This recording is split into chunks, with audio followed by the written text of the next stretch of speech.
well, this should be a quick review because I have no idea how I'm supposed to talk about this movie without spoilers. Hey up guys, welcome to my spoiler-free review of Spider-Man No Way Home, which is the third film in Jon Watts' Spider-Man trilogy and the sixth outing for Tom Holland as our beloved web slinger. I don't know where everybody draws the line when it comes to spoilers, but in this review I will be talking about stuff that has been featured in the marketing for this film, so posters and trailers, that's fair game to me, but nothing else. If you guys want me to do a spoiler review of No Way Home, then do let me know in that comment section down below, and if I've got time later this week, I will get around to it. But please do help support my channel by hitting that thumbs up button, and if you haven't done so already, please click subscribe because it really does help. So, Spider-Man No Way Home. The wait is finally over after months and months of non-stop speculation and fan theorizing.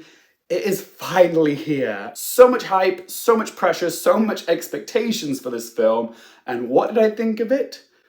I thought it was absolutely phenomenal. Somehow, against all odds, Jon Watts has made a rip-roaring, cohesive, and emotionally satisfying movie, which is guaranteed to satisfy Spider-Man fans. This film takes place immediately after where the previous film left us, when Mysterio revealed to the world that Spider-Man's identity was in fact Peter Parker.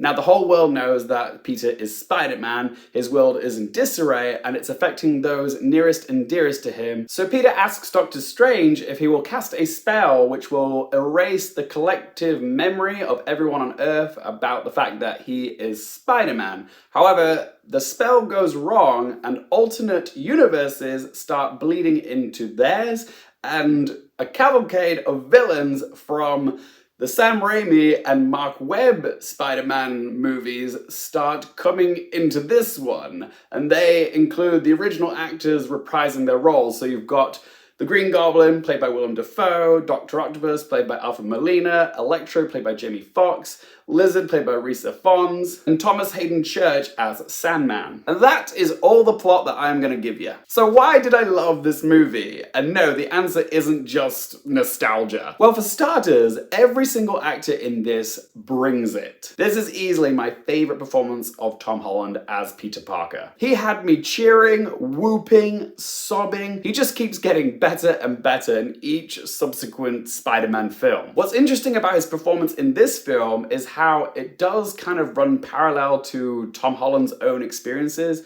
because I'm sure Tom Holland has had to adapt to this influx of fame and notoriety for playing Spider-Man. And in this film, Peter Parker has now become the most famous person in the world, and he's trying to deal with that fame and exposure. So you can see how Tom Holland's own experiences of dealing with the fame of playing Spider-Man have been nuanced into his performance of Peter struggling with this newfound sense of fame. I'm sure Tom Holland must have felt a deeper sense of resonance to the character in this film, and it really does show in his performance. Really, Tom Holland and Peter Parker, they're two sides of the same coin now. Or maybe it's three sides. Tom Holland, Peter Parker, and Spider-Man. Maybe it's a triangle. But it's not just Tom Holland who dazzles in this film. Two words: Willem Dafoe. That's right. Words can't even describe how much joy it brought me to see Willem Dafoe back again in a Spider-Man movie, giving us another chilling Jekyll and Hyde performance as Harry Osborn and the Green Goblin. And you can tell that Willem Dafoe is giving everything that he's got.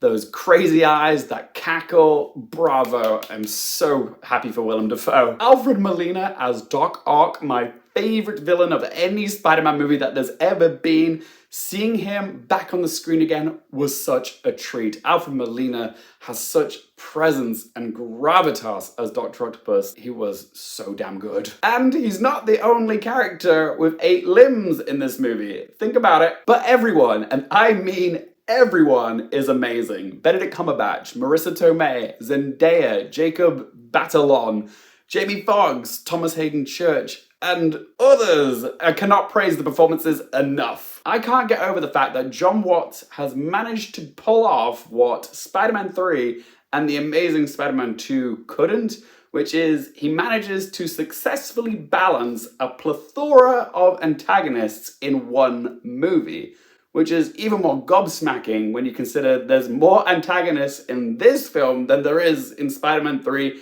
and The Amazing Spider-Man 2 combined. The only person I felt was a little shortchanged in comparison to all the others was Rhys Ifan's Lizard. He doesn't have as much to work with as, say, Green Goblin or Doc Ock, but Rhys Ifan still gives a great performance. If you want to see Rhys Ifan's absolutely steal the show, be sure to check him out in The King's Man, where he plays Rasputin. One of his best performances ever. But yeah, the performances in No Way Home are top notch. Nobody was phoning it in, everybody was giving it their absolute all. You can tell that the actors cared about making this film and doing it justice. I can't give you specifics, but this film is so emotionally satisfying. The way it ties in the Raimi and Webb films, what it does with those films, the nods, the callbacks, the cameos from the villains. It's like a victory lap of sorts, a celebration of all things Spider-Man. And something I definitely didn't anticipate was how this film managed to somehow give me closure on stuff from those movies. No Way Home really is so satisfying on so many different levels. You have to go and watch it to understand what I'm talking about, but trust me, it is worth it. It is so rewarding, delicious, and by the time it finished, I was just full. Other things that I loved about this film is that it gave me scenes that I'd always wanted to see, like Otto Octavius and Harry Osborn interacting with each other, sharing the screen. Oh my god, the characters that share the screen together.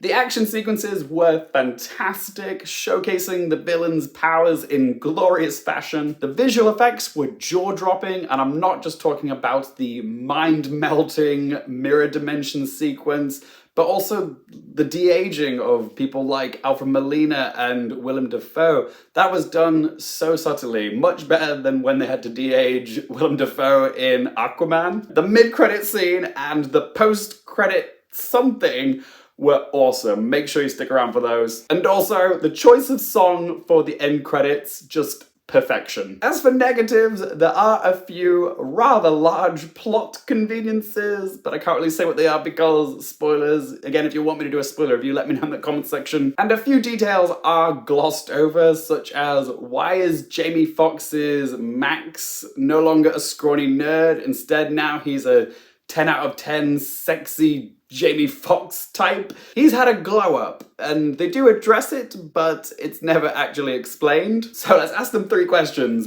Firstly, would I watch this again? Yes. I'm actually off to see this again tomorrow with Glenn in IMAX. I'm so excited to watch it again. Probably going to see it like another 3 times in the cinema, but I will also be buying a copy of it and adding it to my collection. Question 2, do I recommend it for you guys? Yes, yes, a multiverse of yes. This is big screen popcorn entertainment at its most rewarding. You'll cheer, you'll scream, you'll laugh, you'll weep, and you'll have a total blast. So yes, of course I recommend it, and I strongly advise you to go watch it in IMAX. And third question, what score do I give out of 10? I loved No Way Home. Believe it or not, it's not my favourite personal Spider-Man movie. That one goes to either Spider-Man 2 or Spider-Man Into the Spider-Verse, depending what day it is, but this is my personal favourite of Jon Watts' trilogy, and it still gets a score of 10 out of 10.